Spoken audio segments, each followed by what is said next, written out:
네, 여러분 안녕하십니까? 당에는 이제 어떻게 보면 3단계의 그 당을 그 존재 이유를 밝히는 혹은 정당을 운영하는 데 있어서 필요한 규칙들, 이제 이것을 밑에서 본다면 당규가 있고 그 위에가 당헌이 있고 그 다음에 강령이라는 게 있습니다. 강령 밑에 당헌, 당헌 밑에 당규, 이렇게 보면 되는데, 이 더불어민주당의 맨 위에 있는 강령, 이 강령을 보면은 사람 중심의 일자리 경제 실현이라고 되어 있는 곳에 이렇게 되어 있습니다.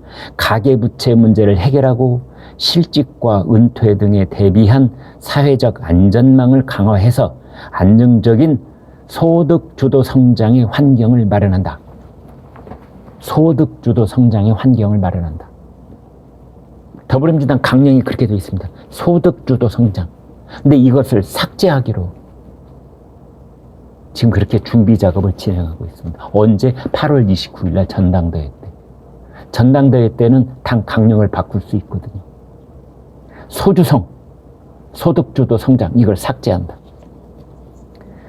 김성주 전당대회 준비위원회 강령분과위원장 이렇게 말했습니다. 해당 강령은 민주당이 여당인 시절 정부 정책 뒷받침을 하기 위해 넣었던 것이다. 이제 야당이 됐기 때문에 새로운 담론을 펼치는 것이 맞다고 의견이 모였다. 그래서 소득주도 성장을 버리고 문재인을 버리고 이제는 뭐냐? 포용성장, 이재명 성장, 그런 쪽으로 돌아서겠다. 이렇게도 읽힙니다. 당의 강령이라고 하는 것은 국가로 치면 헌법이나 마찬가지입니다. 어떻게 보면 소주성, 이걸 삭제하겠다는 말이 철진한 반성문을 쓰는 것 아니냐, 이런 생각도 듭니다. 이미 대통령 선거도 졌고 지방선거도 졌는데 이제 와서 반성문을 쓰는 그래서 철진한 반성문, 이런 얘기도 합니다.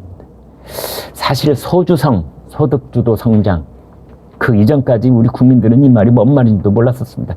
그런데 문재인 정권의 핵심 정책입니다. 탈원전하고 함께해서 소주성. 어떻게 보면 문재인 정권의 존재 이유, 정체성, 이것을 드러내는 세 글자, 소주성, 6글자, 소득주도 성장. 그래서 이것은 어떻게 보면 이재명의 민주당이 출범하기 직전인데, 그래서 전당대회 준비위원회가 문재인의 색깔을 지워내고 있구나. 소주성, 이제 빠이빠이. 지워내고 있구나. 이런 생각도 드는 겁니다. 전당대회 준비위원회 쪽에서 나오는 얘기는 야당이 된 만큼 경제정책 목표도 바뀌어야 한다.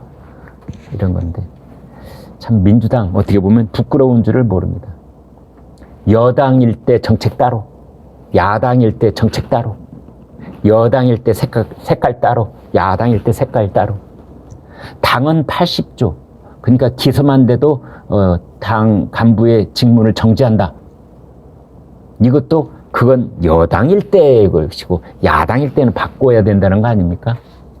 근데 소득주도 성장도 여당일 때는 맞았는데 야당일 때는 바꿔야 된다는 겁니다.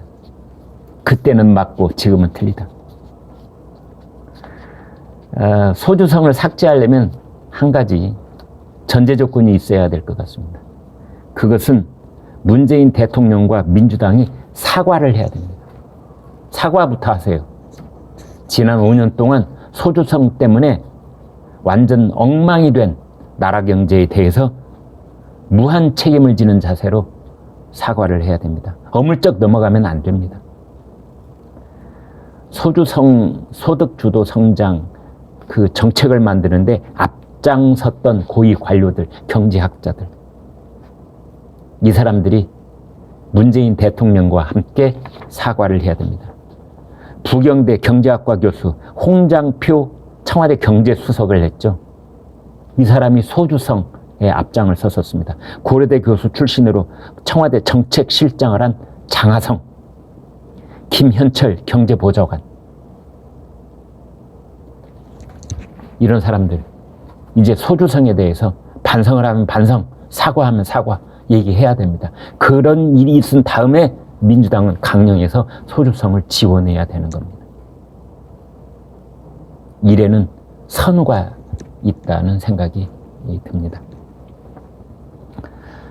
지금 민주당이 당원들 또는 의원들에게 설문조사를 하고 있는데 뭐 거의 대부분의 대답이 소주성 지원하자 이런 쪽으로 돌아서고 있다고 합니다.